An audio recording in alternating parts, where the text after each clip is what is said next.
Hello my dear students, देखिए बेटा, आज मैं आप लोगों के लिए कोऑर्डिनेशन कंपाउंड्स के सारे इंपॉर्टेंट टॉपिक्स लेके आया हूं, जिससे मोस्ट प्रोबेबल क्वेश्चंस आते ही आते हैं, डैम श्योर आते हैं। ठीक है, सबसे पहला हम लिख लेते हैं चैप्टर का नाम बेटा। चैप्टर आपका है कोऑर्डिनेशन कंपाउंड्स। Coordination compounds.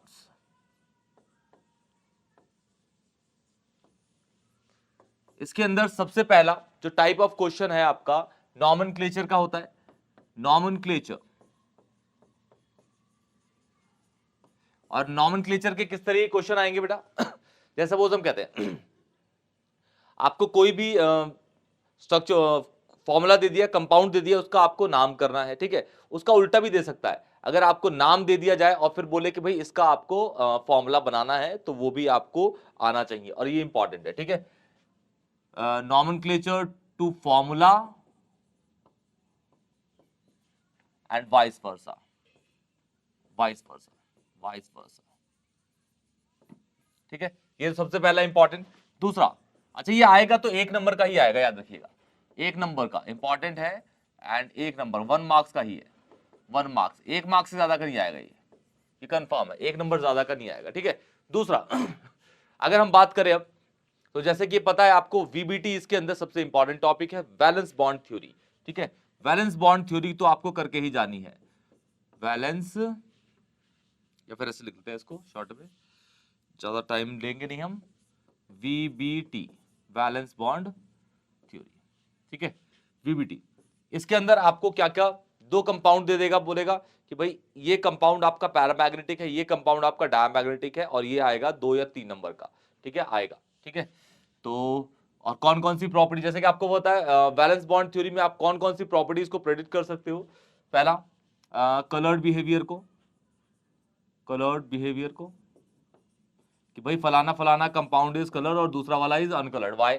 ठीक है, तो दो, और दूसरा, ये तो पहला हो गया। दूसरा, मैग्नेटिक प्रॉपर्टी को, मैग्नेटिक प्रॉपर्टी को, ठीक है, कि फलाना फलाना कंपाउंड, मतलब पहला वाला कंपाउंड इज पैरा या डाया, फिर दूसरा या पैरा या डाया। ठीक है, तो अब बताना है कि ये पैरा है, ये डाया है, तो क्यों है, तो वो आप बताते हो उसके नंबर ऑफ अनपेयर्ड इलेक्ट्रॉन, तो आप जानते हो। ठीक है, और इसके अंदर आपको टाइप्स ऑफ लिगेंड तो बहुत ज्यादा इंपॉर्टेंट है, याद रखिएगा भाई, इसके अंदर लिगेंड की बहुत ज्यादा इंपॉर्टेंस है। एक होता है आपका SFL, एक होता है आपका WFL, मतलब strong field ligand, weak field ligand. Strong field ligand और वीक फील्ड लिगेंड, ठीक है, ये क्या करते हैं, जो अनपेयर्ड इलेक्ट्रॉन होते हैं उनको पेयर कर देते हैं, और ये पेयर नहीं कर पाते। क्लियर? ओके, ठीक है। फिर इसके अंदर आपका स्पिन के लिए आ जाता है कि भाई स्पिन हाई स्पिन है कि लो स्पिन है, हाई स्पिन है कि लो स्पिन है, हाई या फिर लो।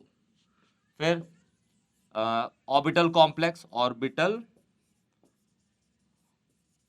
कॉम्प्लेक्स, इनर आउटर है, इनर है कि आउटर है, इनर या फिर आउटर, आउटर। ठीक है, ऐसा क्वेश्चन आ जाता है। ठीक है, ठीक।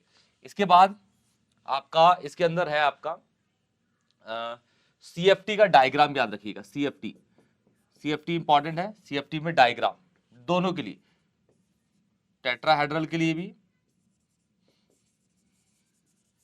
एंड ऑक्टाहेड्रल के लिए भी। ये टेट्रा लिखा है, टेट्राहेड्रल का स्ट्रक्चर, और ऑक्टाहेड्रल आपको पता है कि उसके अंदर टेट्राहेड्रल के अंदर आपका जो T2G होता है ऊपर होता है और EG नीचे हो जाता है। ठीक है, इसमें 3 ऑर्बिटल होते हैं, इसमें 2 होते हैं। ठीक है ना, और इसके अंदर आपका EG ऊपर होता है और T2G नीचे होता है, T2G नीचे होता है। ठीक है ना, इसके अंदर तो स्ट्रक्चर आप लोगों को पता ही होंगे। अब यहाँ पे लास्ट है आपका, जो आपका आइसोमर पार्ट है, आइसोमरिज्म। ठीक है, आइसोमरिज्म में एक नंबर में आपको क्वेश्चंस कैसे पूछ लेगा, कोई कंपाउंड दे देगा और बोलेगा भाई कि MCQ में कि भाई बताओ ये कंपाउंड कौन सा आइसोमर शो कर सकता है, आयनाइजेशन, लिंकेज, हाइड्रेशन या सॉल्वेशन, या फिर कोऑर्डिनेशन आइसोमर कौन सा शो कर सकता है।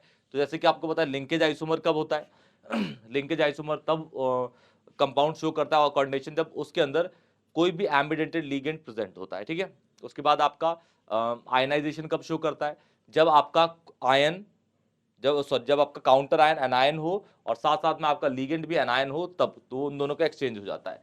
फिर आपका सॉल्वेशन आता है, सॉल्वेशन या फिर हाइड्रेशन, हाइड्रेट आइसोमर, जिसमें water as a ligand use होता है और आपका काउंटर आयन तो आपको नेगेटिव मतलब एनायन होता ही है इसके अंदर, वो जानते हैं आप लोग, तो उनका एक्सचेंज होता है। फिर कोऑर्डिनेशन आइसोमर में आपका दोनों के दोनों, चाहे वो कैटायनिक पार्ट हो या एनायनिक पार्ट, दोनों के दोनों कॉम्प्लेक्स होते हैं। फिर इसके अंदर आपका आइसोमर के अंदर, ये तो मैंने जो बताया अभी आपको स्ट्रक्चर वाला बताया, स्ट्रक्चर के अंदर बता दिए, स्ट्रक्चर आइसोमर के अंदर। फिर इसके अंदर आपका स्टीरियो भी आता है।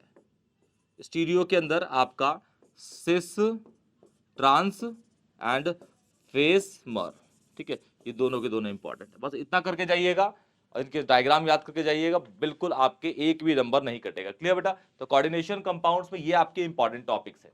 क्लियर बेटा? इनको जरूर करके जाइएगा, और कोई भी डाउट होगा तो प्लीज मुझे कमेंट सेक्शन में जरूर बताइएगा। और कुछ भी आपको जैसे नोट चाहिए, कुछ भी चाहिए होगा तो प्लीज मुझे जरूर बताइएगा। और कुछ ऐसा टॉपिक है जो आपसे नहीं होते तो प्लीज मुझे कमेंट सेक्शन में बताइएगा, मैं उन चीजों की आपके सारे के सारे प्रॉब्लम सॉल्व करके भेज दूंगा। क्लियर? तब तक के लिए टेक केयर बेटा।